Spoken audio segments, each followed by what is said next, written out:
Maayong adlaw, ako si Jason Doval ug kini ang Sun.Star Pilipinas.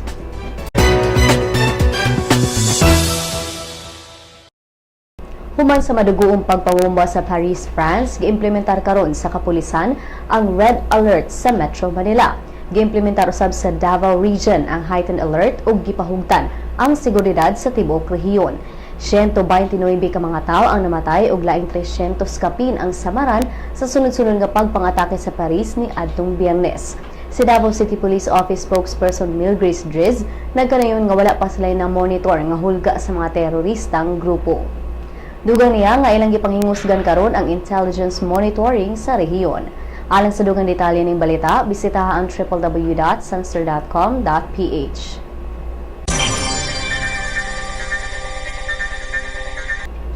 Mihangyo karon ang kadagkuan sa Robinson's Galleria Cebu sa siyudad sa Sugbo sa pag-abli og dugang ruta sa jeep sa may North Reclamation area. Gani gusto sa Robinsons nga himuon silang usa sa mga stations alang sa bus rapid transit o ang high quality public transport system o my bus. Gusto sa Robinson o mas daghang ruta sa jeep ang moagi sa ilang tindahan, ilabi na kay moabli na kini karong Desyembre 10. Sa pagkakaroon kini lang ang mga ruta nga moagi o duol sa Robinson.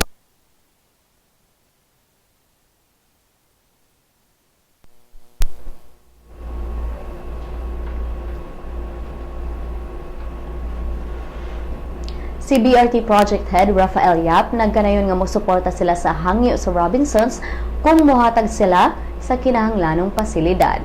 Si Joy Tumulak sa Cebu City Transportation Office miingon nga ilang estudyuhan ang hangyo sa Robinsons.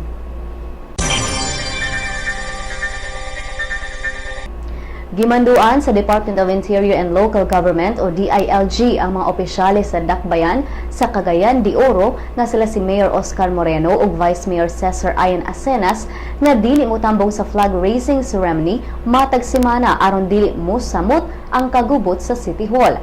Ang gubot nagsugod human mi pagawas og dismissal order ang Ombudsman Batok kang Moreno. Ato sa dismissal nanumpa si Acenas isip bag-ong mayor apan mi-insister si Moreno nga siya gihapon ang anaa sa pwesto kay adunay gipagawas nga temporary restraining order ang Court of Appeals kabahin sa iyang kaso.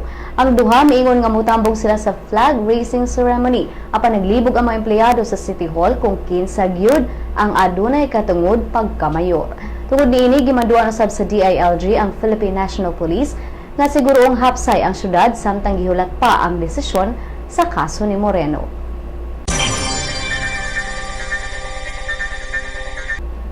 Gilusad niadtong Domingo ang usa ka massive airstrike didto sa Syria, ang de facto capital sa Islamic State Group uban sa pagpamomba sa Paris, France niadtong Biyernes. Napulo ka mga fighter jets ang nibuhi og 20 ka bomba dito sa headquarters sa ISIS sa Syria. Naigo sa mga pagpamomba mao ang usa ka jihadi training camp ug usa ka military weapons dump. Nasikop usab sa kapulisan ang 7 ka mga suspetsado ug nagpadayon ang paggukod sa mga miyembro sa usa ka sleeper cell nga mao'y mi-implementar sa pagpamomba. 129 ka mga tao ang namatay ug laing 300 kapin ang samaran human sa pagpamomba sa ISIS didto sa Paris, France niadtong Biyernes.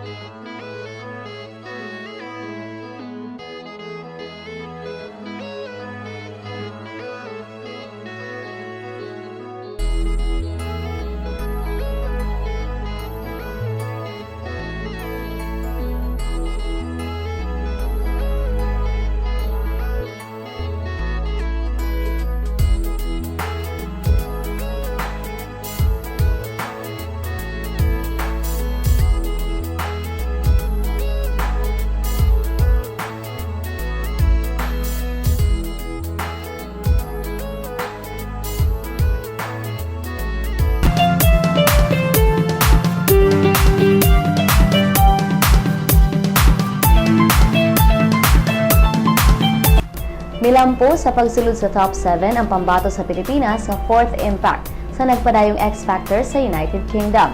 Bisa na kuyapan ang usa nila ka miyembro nga si Selena sa wala pang ilang performance, di padayon gihapon sila sa pag-perform sa awit ni Beyonce nga Work It Out.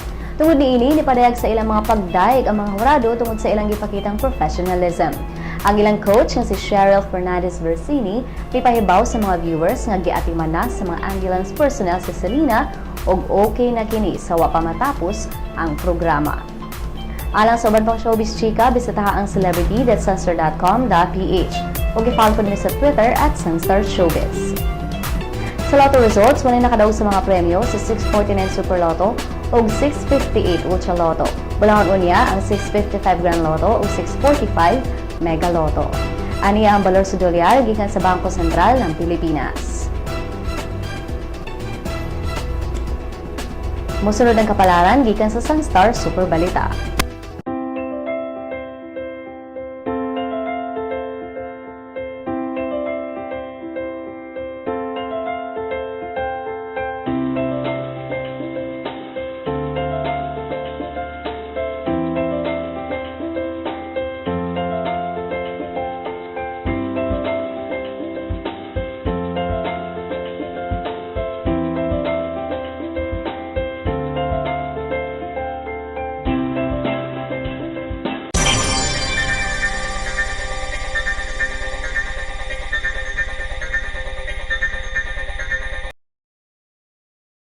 Ug mga higala sa atong Christmas countdown, 39 kaadlaw na lang sa dili pa ang Pasko.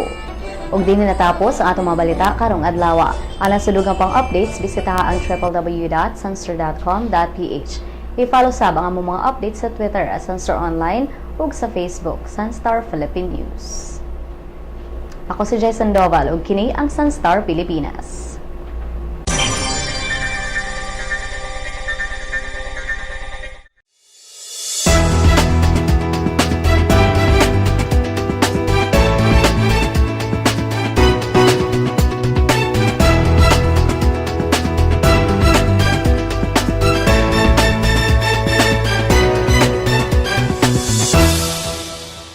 Welcome to the newest member of the Sun.Star family, My Sun.Star, a mobile application that allows you to remove all the online clutter and focus on what you want, what you need.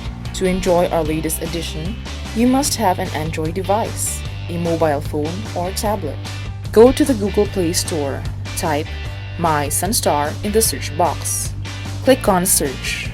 Once brought to the application, click on Install. Wait. When download is complete, click Open.